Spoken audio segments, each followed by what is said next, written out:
Now we were discussing the weighted fair queuing algorithm in the previous sessions, and what we saw is that the weighted fair queuing algorithms requires a computation of a quantity called virtual time, and virtual time keeps track of the work done in the fluid flow fair queuing systems, and then from the work done in the fluid flow fair queuing systems we compute something called virtual finish time, and that is something like a service tag.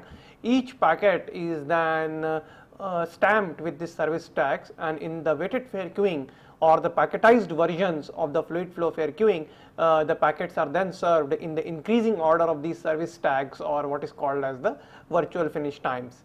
But we have also seen that the computation of these virtual time in real time can be difficult, because the computation of this virtual time actually requires keeping track of the set of backlogged users.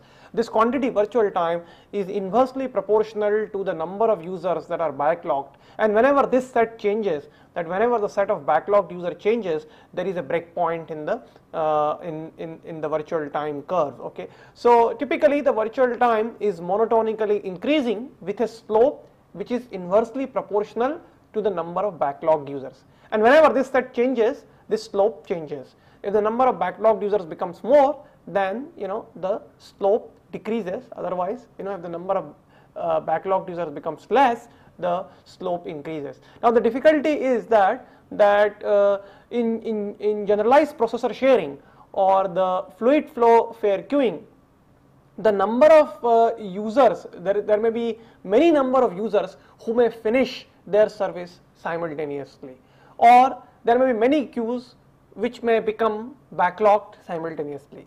So as a result, the breakpoints in the virtual time may approach the total number of sessions in the systems, and the total number of sessions in the systems can be arbitrarily very large, okay, in a, let us say, in a core router or a wide area networking router.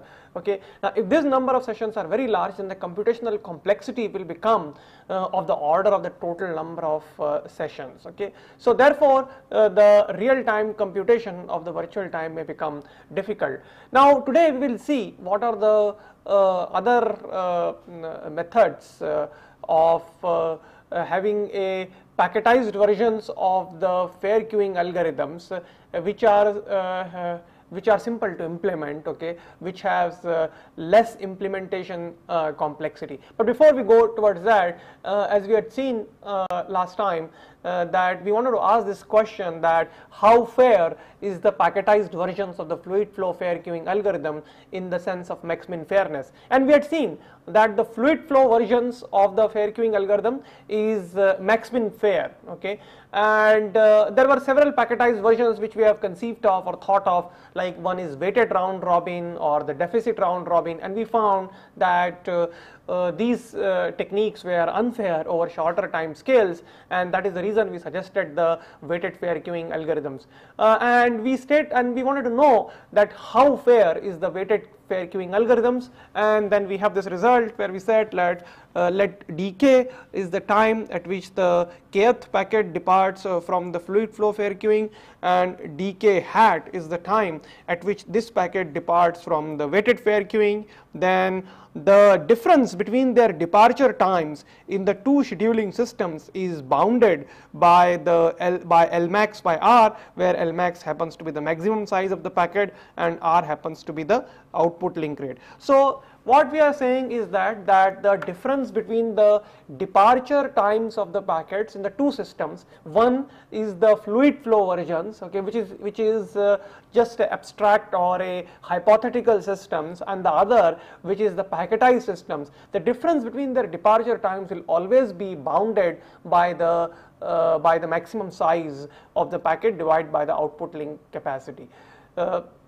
So to that extent, now Lmax by R is the time it will be taken for scheduling, okay, the maximum size packet. So to that extent, the difference between the two departure times is bounded by the time taken to transmit the maximum size packet, the time taken to transmit the maximum size packet, and this is the best that can be apparently done in the packetized versions of the fluid flow fair queuing algorithms. But let's prove this result, and we'll try to prove this result, and then we will see whether we can have algorithms which are simple to implement in terms of the virtual time computations, and as well as they are somewhat fair. Okay, so first let's prove the fairness of the weighted fair queuing algorithms. Okay, so we'll try to prove this result. Now, one thing that we have observed before we prove this result is that since both the weighted fair queuing algorithms and the fluid flow fair queuing algorithms are work conserving, okay, since they are work conserving, their busy periods will coincide. Okay, so this is one important thing that we must keep in mind, that a busy period of the weighted fair queuing algorithm will be equal to the, or is the same, will be equal to the busy period of the fluid flow fair queuing algorithms. So we'll prove this result over any busy period. Okay, so let's prove this result, that is d hat k minus dk. This is bounded by L max by R. So we would like to prove this result. Okay, so let's consider the start of busy period, and we call it to be the time 0. Okay, so let's consider the start of any busy period.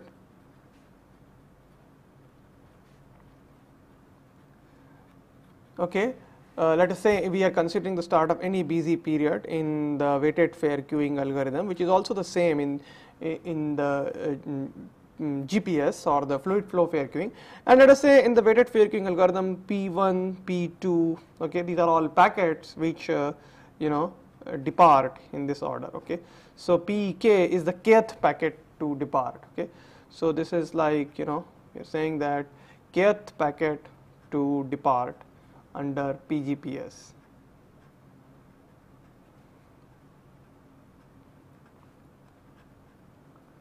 Now what we say is that let m be the largest integer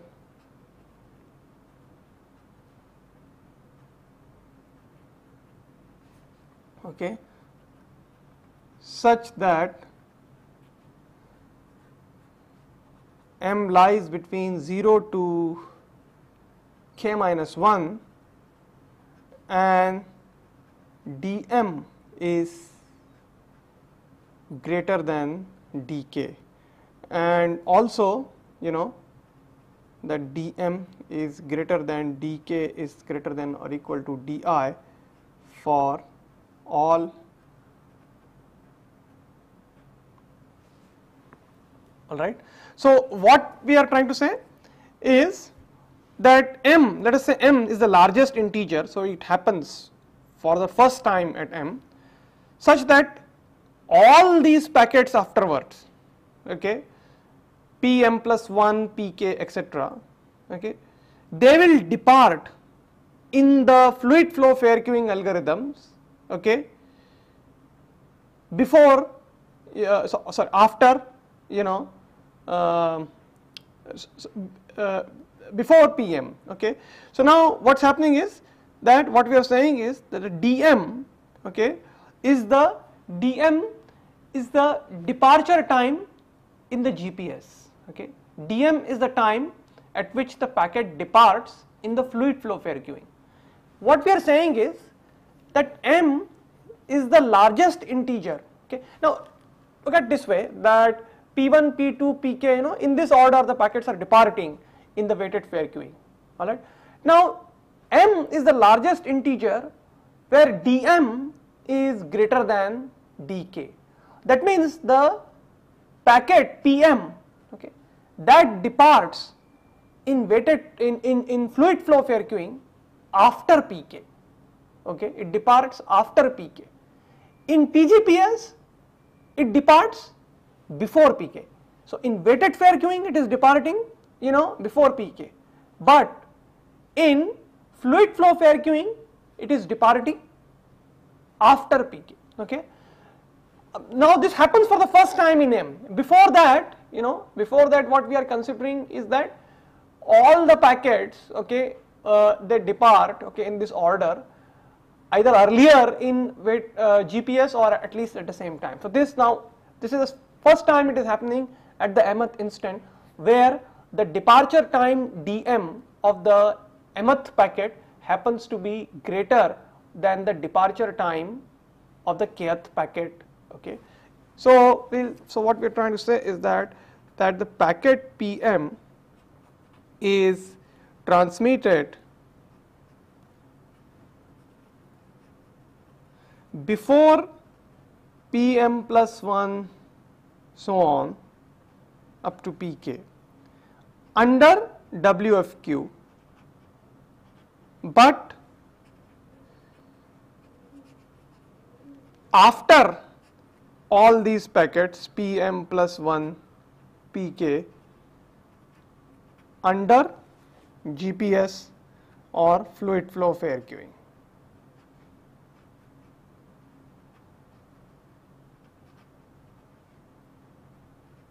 Right? So that is what we are trying to say. Let m is the largest integer, that means it happens for the first time in m, where the packet PM happens to be transmitted before PM plus 1 Pk. So this packet obviously is transmitting before all these packets in the weighted fair queuing, but this packet gets transmitted after PM plus 1 Pk etc.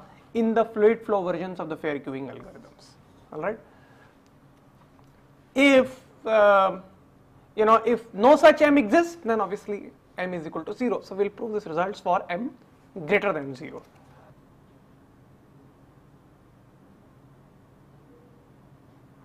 Okay, so what we are saying is that the packet PM is transmitted, okay, before PM plus 1 PM plus 2 Pk under weighted fair queuing, but after PM plus 1 PM plus 2 Pk under the fluid flow fair queuing. Alright. Now let's say that the packet PM, okay, it begins transmission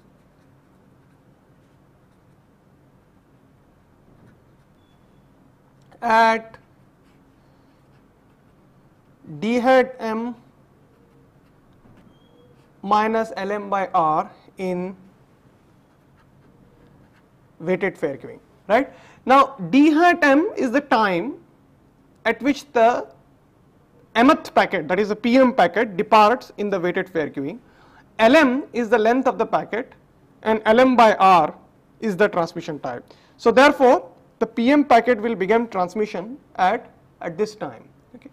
Now note that these packets, that is PM plus 1, PM plus 2, all these packets, these Pk, all of these packets obviously arrive after d hat m minus Lm by r. However, they depart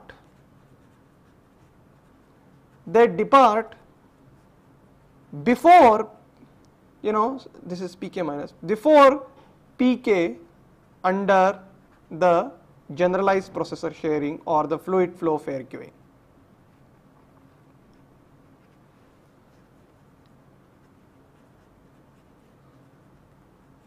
And this is easy to see, but we assume that the packet PM begins transmissions at this time, and it is very easy to see that these packets m plus 1th packet, m plus and up to k minus 1 packet, they all arrive after d hat m minus Lm by r, but all these packets depart before the kth packet under the fluid flow fair queuing, right. So therefore dk will be greater than, now dk is the time at which this kth packet departs in the fluid flow fair queuing system. So therefore dk is greater than or equal to 1 upon r Lk plus Lk minus 1. These are all the length of the packets of the respective packet, so on till Lm plus 1. Okay, these are all the times it will take to transmit the kth packet, k minus 1th packet and m plus 1th packet, plus d hat m minus Lm by r, because all these packets, they are all arriving, after d hat m minus Lm by r, and therefore this should be equal to, now if I add this d hat m to all, that will become equal to d hat k minus Lm by r, and this shows that dk minus d hat k is less than or equal to Lm by r, and the maximum size of the Lm, okay, could be L max by r. So therefore we can say that the difference between the departure times of the packets, okay, that is dk minus d hat k, sorry, this will be d hat k minus dk, that is the departure times of the packets in the weighted fair queuing and the fluid flow fair queuing or the GPS will be bounded by the transmission time of the maximum sized packets. Okay. So this we have proved, the result that how fair is the weighted fair queuing algorithm. Now as we have seen, we would like to see whether there is a mechanism by which we can reduce the computational complexity of the weighted fair queuing algorithm. And Golestani in 1994 proposed a way of implementing fair queuing algorithm in the packetized versions, which reduces the computational complexity of computing the virtual time. That algorithm is called self-clocked fair queuing algorithm. So let us see how we can implement a computationally efficient packetized fair queuing algorithm, which is called self-clocked fair queuing algorithm.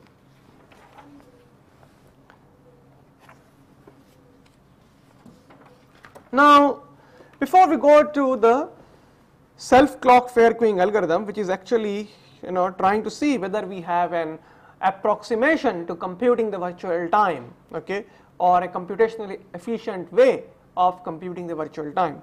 So we have self-clocked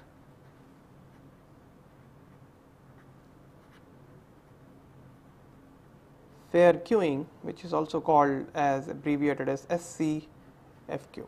Now one thing we should note that FIK, how are we computing the virtual finish time in the weighted fair queuing algorithm? FIK. Note that FIK we are computing to be the virtual time when this packet will depart in the fluid flow fair queuing. Right? What we are doing is that we were keeping track of the virtual time, and we would find out what is the virtual time when this kth packet departs in fluid flow fair queuing, right? And at that time, whatever the time that we note, we call it the service tag or the virtual finish time. So that is how we are computing the virtual finish time. Now this suggests that we can estimate the virtual time. It should be possible for us to estimate the virtual time by the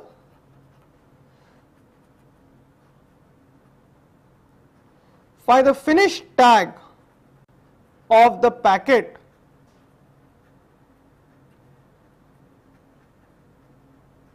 currently in service, right? So this suggests, because what we are doing is that since we are serving the packets in the increasing order of their finish tags, and our finish tag that are being computed in the weighted fair queuing, our philosophy of computing the finish tag in the weighted fair queuing is that the finish tag is actually the virtual time when this packet will depart in the fluid flow fair queuing algorithm. So if you really want to have a scheduling algorithm which closely approximates, okay, in terms of fairness to the fair queuing algorithm or the weighted fair queuing algorithm, but does not require the computational complexity of the weighted fair queuing algorithm, then this suggests that suppose somehow we know the finish tag of the packet which is currently in service. So if we know the finish tag of the packet which is currently in service, then by following the philosophy by which we had computed the virtual time in the weighted fair queuing algorithm, it should be possible for us to estimate the virtual time by looking at the finish tag of the packet which is currently in service. And after that we can use the same recursive formula which we had used in the weighted fair queuing algorithm for computing the finish tags. Okay. So let us say now that the jth packet of some lth session, okay, or the lth packet of some jth session, lth packet of some jth session is currently in service, let us say. Now we find out what is the finish tag of this packet which is currently in service. By finding out this finish tag, we estimate the virtual time, and if we estimate the virtual time and then subsequently the finish tags of the ith session, we can compute in the same manner in which we were computing it in the weighted fair queuing algorithm. Specifically, what we are trying to say is that we will tag the arriving packet, let us say the kth packet, let us say that a kth packet has arrived in the ith session, then we will tag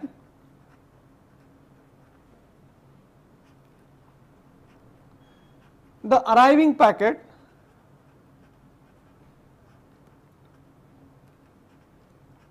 with a finish tag of, let us say, fik tilde. Okay. Now this tilde denoting that it is not the virtual finish time in the manner in which we had computed in the weighted fair queuing, but it's an approximate way of computing that. And then the finish tags will be computed as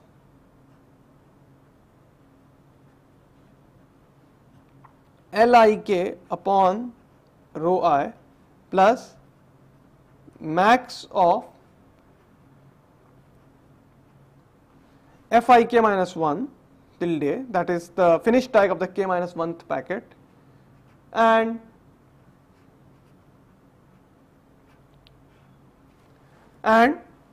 the virtual time of the packet which is arrived, estimated virtual time. So the tilde denoting that the estimated virtual time when this kth packet has arrived. Obviously our starting point is, initial condition is that fi0 is 0. Okay.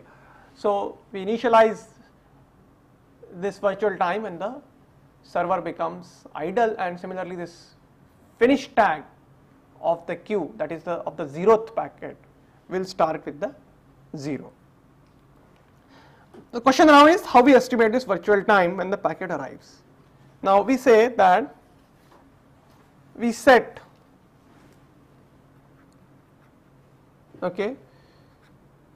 the virtual time at time t to be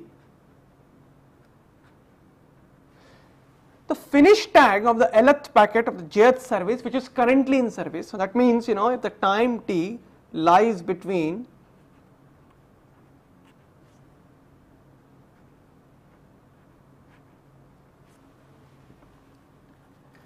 for all the time which lies between the starting time of the packet in service, the time when it starts its service in the packetized fluid flow fair queuing algorithm, which is denoted by s hat lj. That means this is the starting time of the packet for the service of the lth packet of the jth session. Okay. So for the time t, for all time t lying between the start times and the departure times, that is a d, okay, for all these times we will set the virtual time to be equal to the finish tag of the packet, which is fjl. Okay. And after putting this, we will compute the finish tags of the ith sessions packet. Okay. Now the situation is something like this, that some lth packet of the jth session is currently in service. Now let us say that this packet starts its service at time sj and it finishes its service at time dj. So between all those times we will compute the virtual time equal to the finish tag of this packet. Now some packet, kth packet has arrived, let us say in the ith session. So AIK, what we are trying to say, this AIK is the time which lies between, this is, let us say, SJL and DJL. So if AIK lies between these times, then we will put this virtual time to be equal to the finish tag of the packet which is currently in service. Okay. So in some sense what we are trying to say is that the computation of the finish tag is since determined from the finish tag of the packet which is currently in service. Okay. So this algorithm is therefore called self-clocked fair queuing algorithm. Now this algorithm, note that, does not require an emulation of the fluid flow fair queuing algorithm. Okay. This algorithm does not at all require an emulation of the fluid flow fair queuing algorithm, which was required to be done in the weighted fair queuing algorithm, and that was the lead cause of the computational complexity of the weighted fair queuing algorithm. This algorithm does not require any emulations. Okay. This is self-clocked. So that is the reason this algorithm is called self-clocked fair queuing algorithm.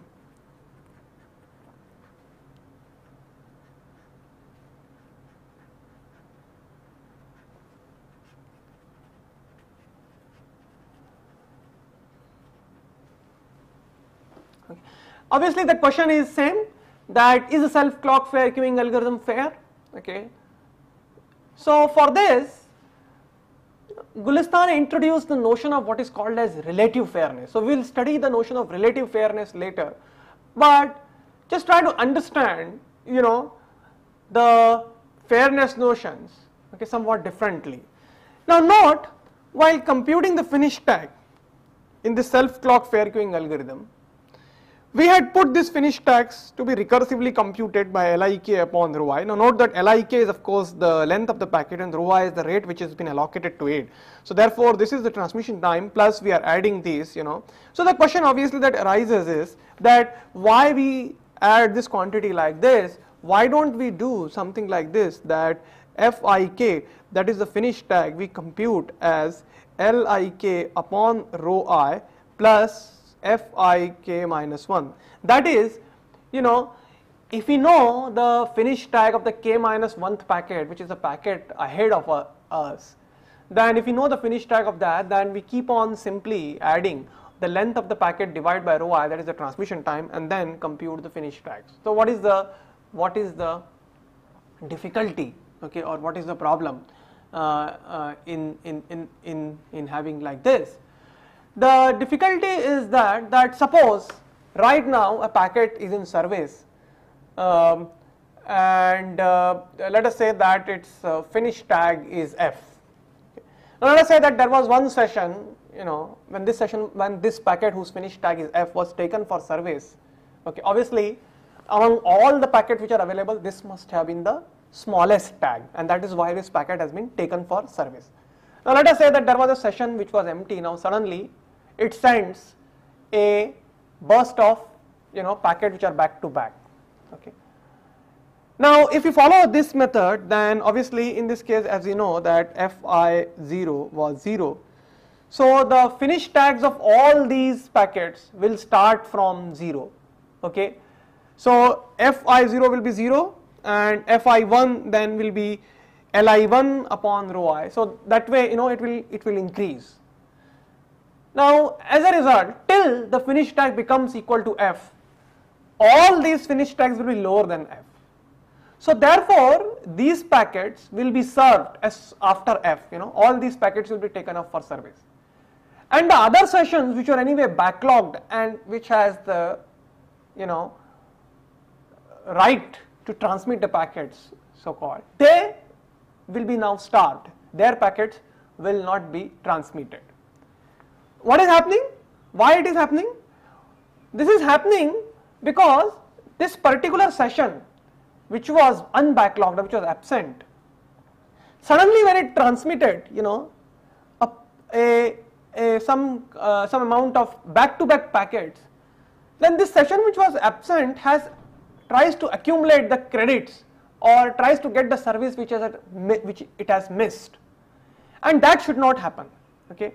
The normalized service missed by this session, okay, should not happen, and that should be added to that, okay, while computing the virtual finish time. So that is the reason, you know, what we need to do is that we need to add, okay, we need to add on this Fik while computing the virtual finish tags Lik upon rho I plus max of, you know, Fik minus 1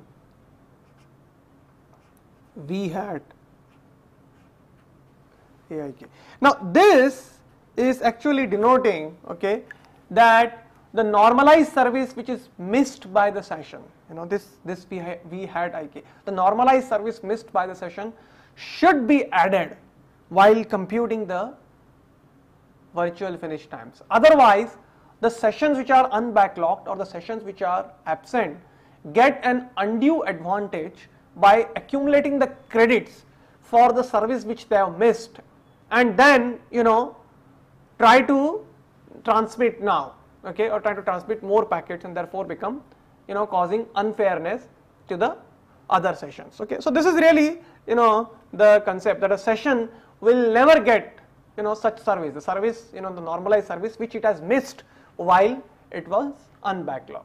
So then, while asking this question that whether the self-clock fair queuing algorithm is fair or not, okay, it was argued that we will introduce a notion of something called as the relative fairness, okay. What is the relative fairness? In the relative fairness, we will try to see what is the difference between the normalized service received by two sessions. What is the difference between the normalized service received by two sessions which are backlogged in the self-clocked fair queuing algorithms, and not try to compare between the normalized service received by this session in the self-clocked fair queuing algorithm with respect to the fluid flow fair queuing algorithm. No, we will try to see what is the difference between the normalized service received by two backlog sessions in the self-clocked fair queuing algorithm itself. Now the philosophy is that note that the self-clocked fair queuing algorithm is not based upon the emulation of the fair queuing algorithm. It is not based upon the, it's a packet based fair queuing algorithm, and our philosophy is that we are designing a packet based fair queuing algorithms in such a manner that the normalized service received by two backlog sessions will, if it remains bounded, okay, if it remains bounded by a small amount, then obviously this algorithm can be said to be somewhat fair, right? You know, that is how the definition of the fairness is, that we should not unfairly service other sessions at the expense of the other some other sessions. So therefore, you know, the idea was that we will introduce the notion of the relative fairness, which will try to measure the difference between the normalized service received by two backlog sessions in the self-clock fair queuing algorithm itself. Now let us see, you know, let us try to analyze how much is this bound. So to do that, what we are trying to say is that a normalized service opportunity, the normalized service opportunity which has been missed by a session while it was unbacklogged should also be taken into considerations, okay. So that is the basic philosophy, you know, of defining this relative fairness, okay. So let us define a few terms, and then we will state the result, which will tell us that how much is the relative fairness of the self-clocked fair queuing algorithm, okay.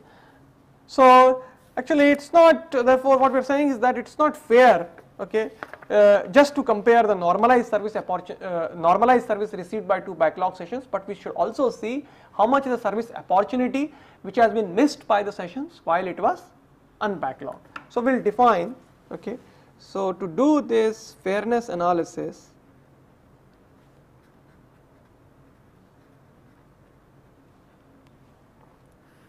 let's define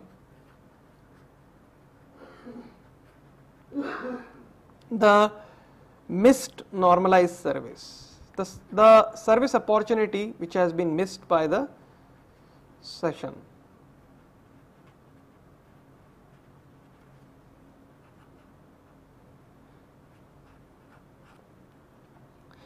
UIS, I'm just denoting it to be for some packetized scheduling algorithms or any scheduling S. So if S is if S equal to WFQ, then it will be indicating WFQ. If S is equal to GPS, then it will be indicating the fluid flow fair queuing algorithms. If S is equal to SCFQ, then it will indicate it for the self clock fair queuing algorithm. So define UIS to be equal to 0 at time 0, and UIST minus UIS tau to be equal to 0, if the ith session is backlogged in that fair queuing algorithm between tau to t, and this is equal to VST minus VS tau if this session is unbacklogged.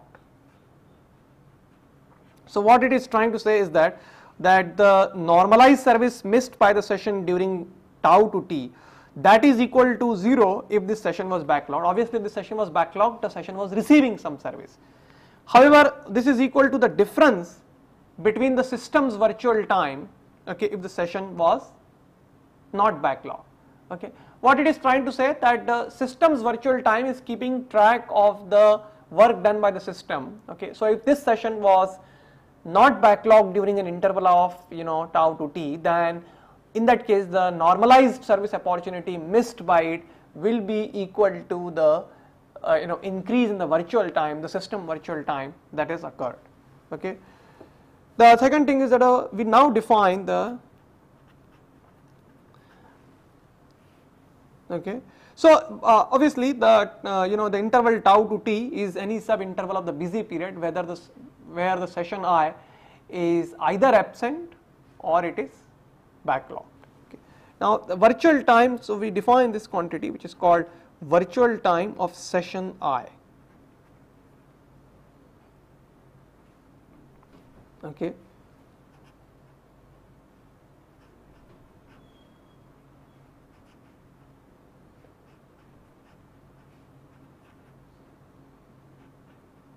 So what it is trying to say, the virtual time of the session I is given by the normalized service opportunity missed plus the normalized service received by the session.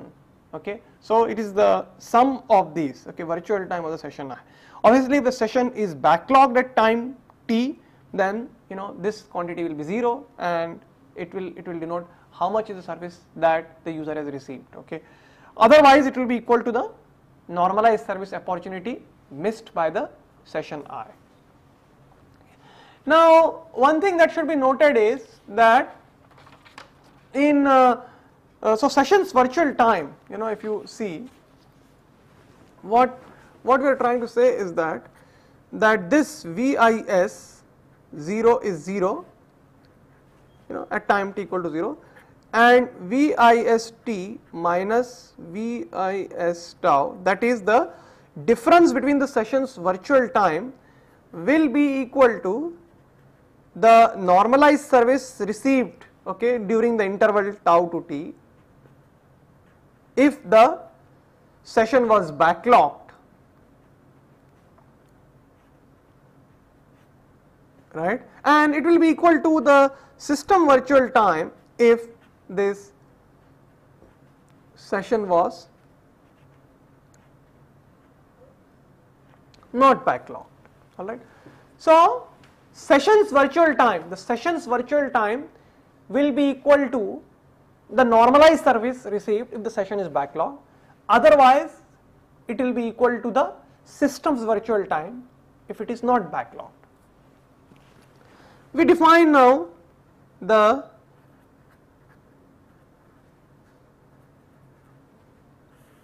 service lag. We define the service lag of the ith session in the scheduling, when the packet scheduling algorithm is S, to be the difference between the system's virtual time and the session's virtual time.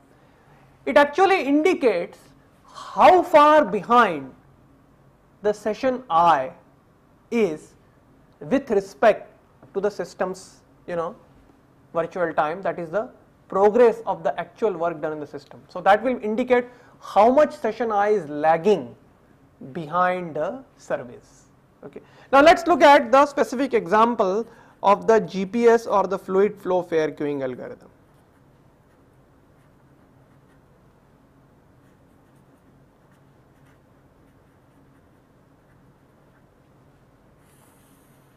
Right. Now in the fluid flow fair queuing algorithms, the sessions virtual time, okay, that is VIS T2 minus VIS T1, okay, the difference between the sessions virtual time, that will always be equal to the system's virtual time for all sessions I, okay, it will always be equal to the system's virtual time. That means what we are trying to say is that in GPS server, the sessions virtual time is always equal to the system's virtual time, right? In the GPS server, the sessions virtual time is always equal to the system's virtual time. That means the service lag of the session I, okay, in the GPS server is always 0, okay. So in GPS server, the service lag of a session is always 0.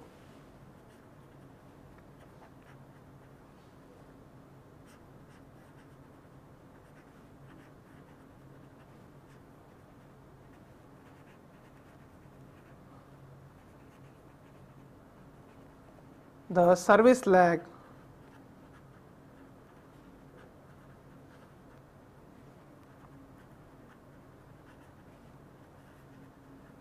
is always 0. So the session's virtual time is always equal to the virtual time of the system in the fluid flow fair queuing algorithm, and this leads to the service lag of the service lag of the session being always 0 in the fluid flow fair queuing algorithm. Note that this is not true in the packetized versions of the fair queuing algorithm. And why the service lag is 0? Because the session's virtual time is always equal to the system's virtual time.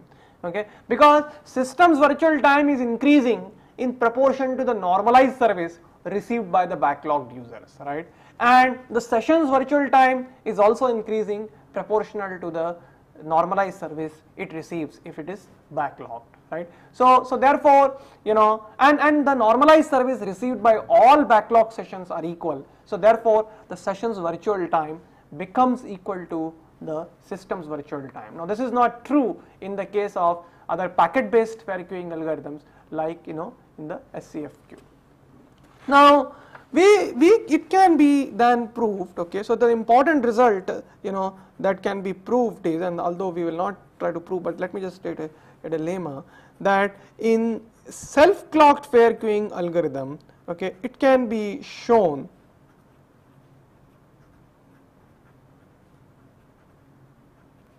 that the service lag, right, that is the WI SCFQ, I will write, that is the service lag, okay, which is equal to the difference between the session's virtual time and the system's virtual time, okay, which is equal to the V of SCFQT minus VI of SCFQT. That is the difference between the system's virtual time and the session's virtual time. This is the service lag is bounded by, okay, L max, okay, the maximum sized packet of the ith session by rho I. So the service lag in the case of SCFQ will lie between 0 and L max by rho I. So that result can be proved, okay. Note that in the case of a fluid flow fair queuing algorithm, the service lag is 0. In the case of self clocked fair queuing algorithm, the service lag is not 0. The session I may lag behind, one particular session may lag behind the work done in the systems, but that remains bounded, and that is what this result is trying to prove. So let us define now the differential service lag. So one corollary of this is that WI SCFQ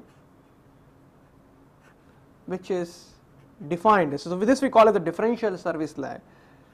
This is the difference between SCFQ T minus del I of SCFQ of tau, right. So the difference between the two service lags, okay, which we are calling it to be the differential service lag, which will be equal to V of, that is the virtual time between tau to t, minus V of Vi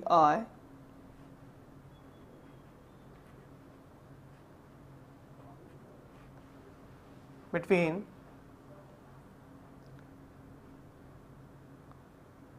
tau to t, right. So it follows that the differential service lag, it will be bounded, this differential service lag will be bounded by del I SCFQ tau t, that will be bounded by Li max by rho, right. This result we can prove it from this. Now, which means for a session I which is backlogged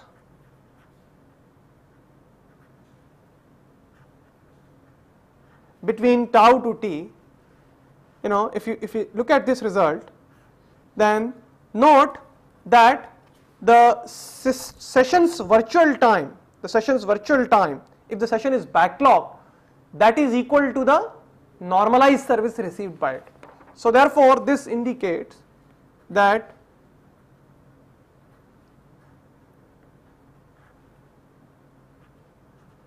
this result will state that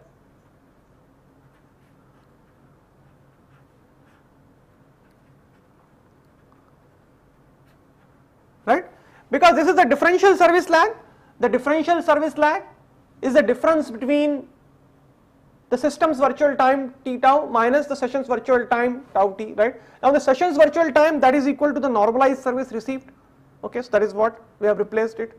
Now this means if there are two sessions I and j which are backlogged, continuously backlogged in the SCFQ during this interval, then from this result we will know that the difference between the normalized service received by these two sessions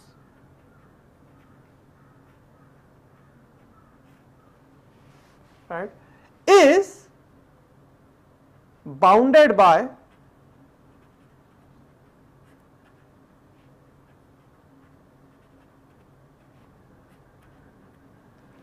Li max by rho I plus Lj max by rho I. Now this is an important result which is actually trying to prove the relative fairness of the two sessions which are continuously backlogged during this interval in the SCFQ. What we have actually stated is that the difference between the normalized service received by two sessions which are continuously backlogged will be bounded by the transmission time for the maximum size packet of the ith session plus the transmission time of the maximum size packet of the jth session for these two sessions I and j. Now this indicates how much is the fairness of the self-clocked fair queuing algorithm. Right? This is a result that we have proved in terms of the fairness of the fair queuing algorithm. Right? Now this is obviously as I've already told you that in this case we are not trying to compare the fairness of the self-clocked fair queuing algorithm with respect to the fluid flow fair queuing algorithm. This is some kind of a relative fairness notion that we have introduced. The reason being that we are not doing the philosophy was that we are not doing any emulation of the fluid flow fair queuing algorithm here. We are having a straight packet based queuing algorithm, and we hoped that if the normalized service received by two backlog sessions in this packet based queuing algorithms, if it can be bounded by a small amount, then you know we have done the job. We are almost fair, right? So the question obviously is that what is possible in any packet-based queuing algorithm, and there is a result which states that for any packet-based system,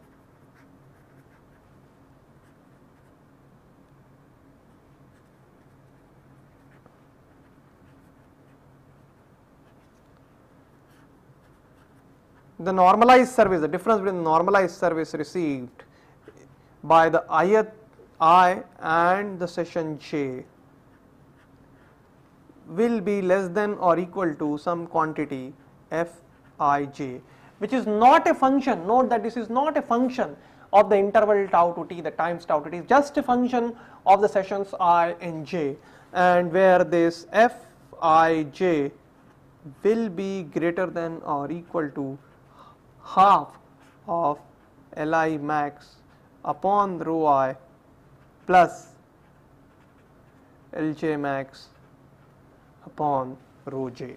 Okay, so this quantity where Fij. Now note that the self clock fair queuing algorithm achieves this, you know, Li max upon rho I plus Lj max. So we can see that the self clock fair queuing algorithm is almost optimal. It's almost optimal by a factor of 2.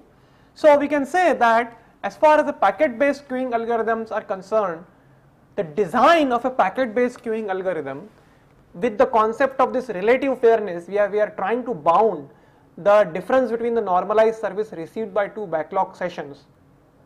The self clock fair queuing algorithm is almost optimal.